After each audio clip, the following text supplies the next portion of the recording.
The history of aviation is full of instances where small production numbers were not necessarily indicative of a poor-performing aircraft, but were influenced by various external factors. Several well-designed and capable aircraft faced challenges that limited their production, often tied to factors beyond their inherent qualities. This was the case with the obscure and generally less-known British Westland Whirlwind, a twin-engine fighter that, despite its excellent performance, failed to enter mass production.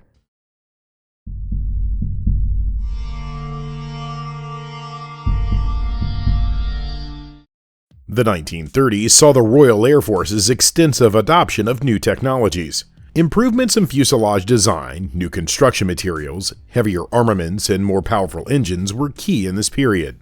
These allowed for the development of faster, harder-hitting fighters than those previously in service. In 1934, the development of much better low-wing fighters was initiated by the Air Ministry. These would evolve into the well-known Hurricane and Spitfire. Such aircraft were armed with licensed 7.62mm Browning machine guns, but something with a heavier punch was also considered.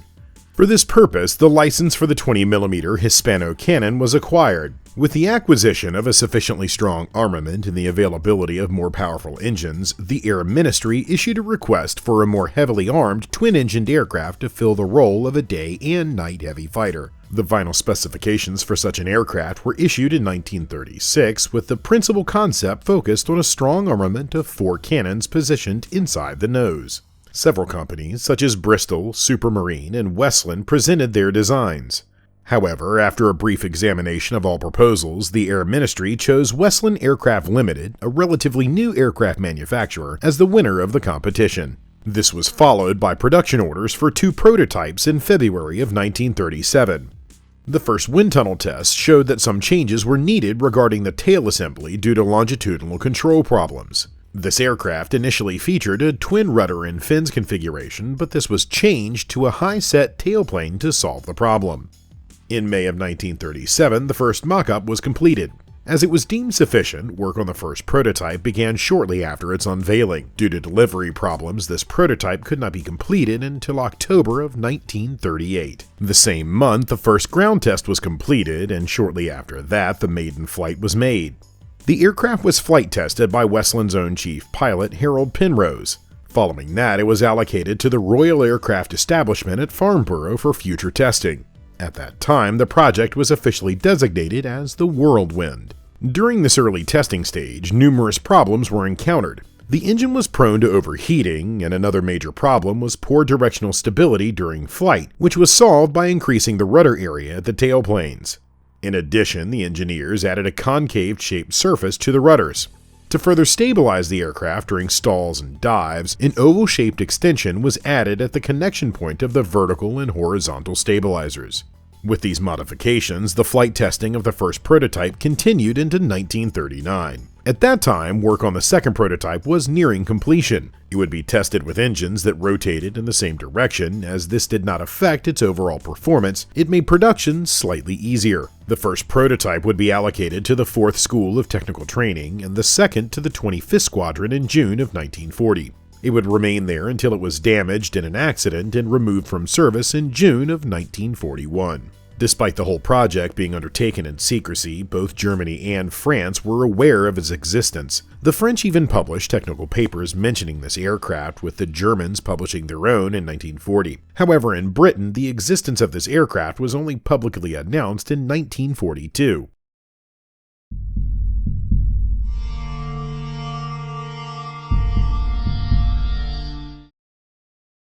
As both prototypes performed well, a production order of 200 aircraft was placed at the start of 1939.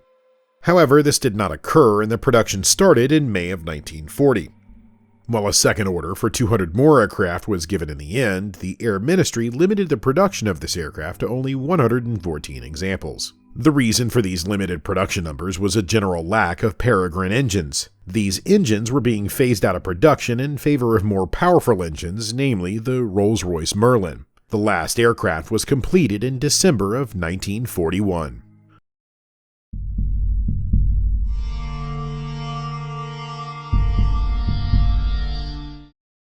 The Whirlwind was designed as a twin-engined, low-wing, all-metal day and night fighter. The fuselage was oval-shaped and consisted of 17 metal formers that were connected. The front sections were built using aluminum while the rear part used magnesium alloy. The tail assembly had the same construction, which consisted of a metal frame covered in duralumin sheeting. An interesting feature of this aircraft was the two-part rudder. Initial testing showed that this was quite ineffective during takeoff, and for this reason it was replaced with new ones that were concave in shape. The wings were constructed using metal frame ribs. These were then covered with duralumin sheeting, which was flush riveted. Several access panels were added to help the ground repair crew during the maintenance or replacement of damaged parts of the wings. The ailerons were also covered in metal and were provided with trimming tabs which could be adjusted when the aircraft was on the ground. The wings on this aircraft incorporated the engine nacelles. A highly interesting design decision was to add coolant radiators which were located in the central part of the wing trailing edges. This reduced drag as much as possible. Behind the aircraft's nose was the cockpit. It had a large canopy which provided an excellent all-around view for the pilot. Given the offensive role of the aircraft, the pilot was fairly well protected. To the front, a 9mm armor plate was positioned, while the rear and lower parts of the seat were protected by 4 and 6mm thick armor plates respectively. The landing gear consisted of 2 wing-mounted retractable wheels, with one smaller tail wheel placed to the rear. To provide a smoother landing gear units used a pair of heavy shock absorbers. This aircraft was powered by 2 compact 880 horsepower Rolls-Royce Peregrine 1 engines. These were actually fairly underpowered as they weighed about as much as a Merlin but were significantly less powerful. These 2 engines were equipped with 25cm diameter thick de Havilland 3-bladed variable pitch propellers. The main armament consisted of 4 cannons mounted in pairs and located in the front aircraft nose. The ammunition load consisted of 60 rounds per gun set in large drum magazines. Before the aircraft was to fly into action, the Hispano cannons had to be manually cocked while still on the ground. Besides the use of 4 cannons, various other armament installations were also proposed or tested. For example, a redesigned nose mounting that consisted of 12 Browning machine guns was tested. Another experimental mount consisted of 4 vertically positioned cannons and 3 machine guns. Additional tests were carried out with larger 3.7cm and 4cm guns. The plans for using 2 4cm guns was quickly discarded as they would require extensive rework of the aircraft design. In 1942, attempts were made to add 2 machine guns for self-defense, but this was abandoned as well.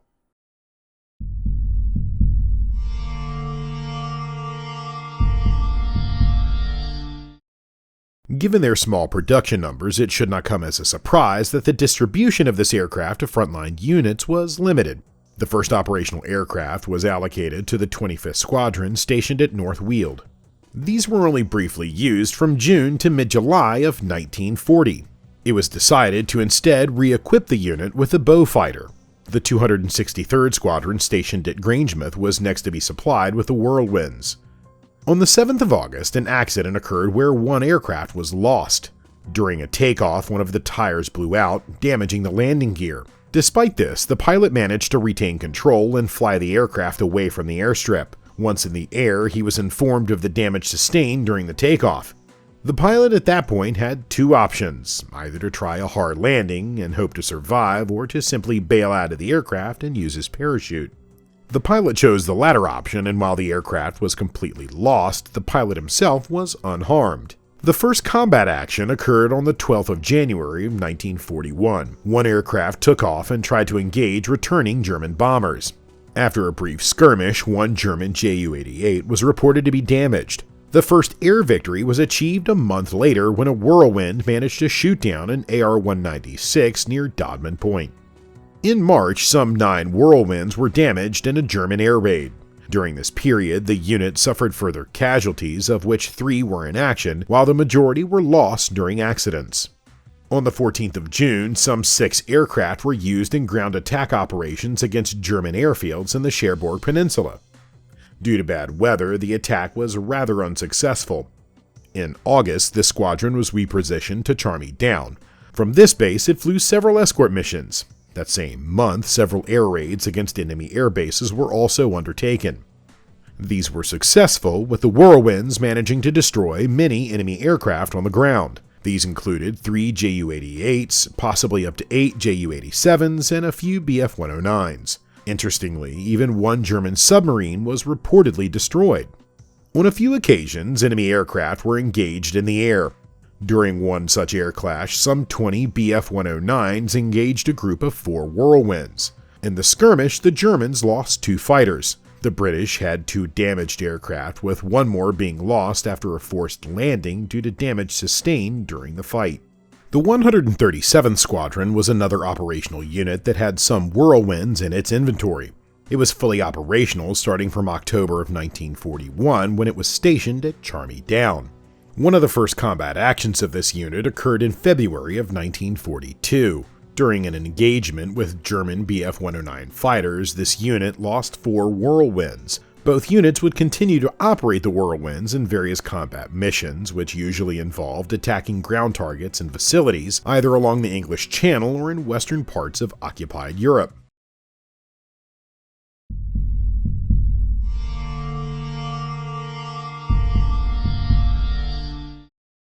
While the armament of 4 cannons offered strong offensive capabilities, a bomb load would expand the air-to-ground capabilities of the plane even further.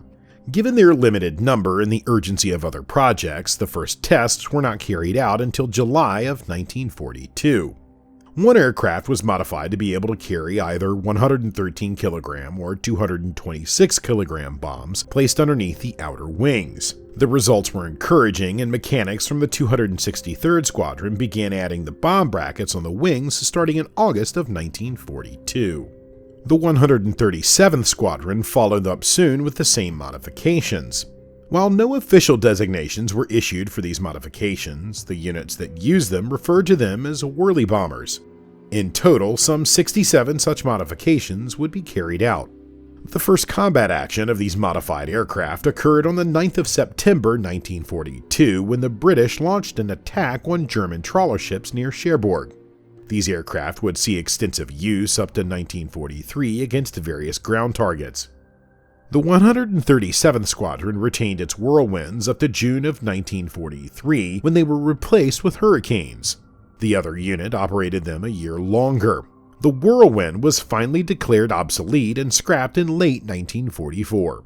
Only one aircraft survived the war and it remained in service up until 1947 before it too was scrapped.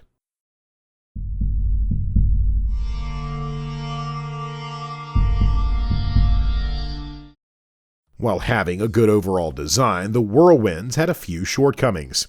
There were some attempts made to further improve its performance, designated as the Mark II. The main drawback of the whole design was the engines, which, while good, had the potential to be further improved, and they were quite underpowered compared to the Rolls-Royce Merlin engines. Given the main producer of engines, Rolls-Royce, was focusing all available resources on Merlin engine production, there was simply no room for other projects. Thus, the Air Ministry would simply abandon plans to further improve this aircraft. This concludes our look at the Whirlwind. What do you think about this 2-engine fighter? If there were sufficient stronger engines, would it have seen more widespread use? Let us know in the comments below.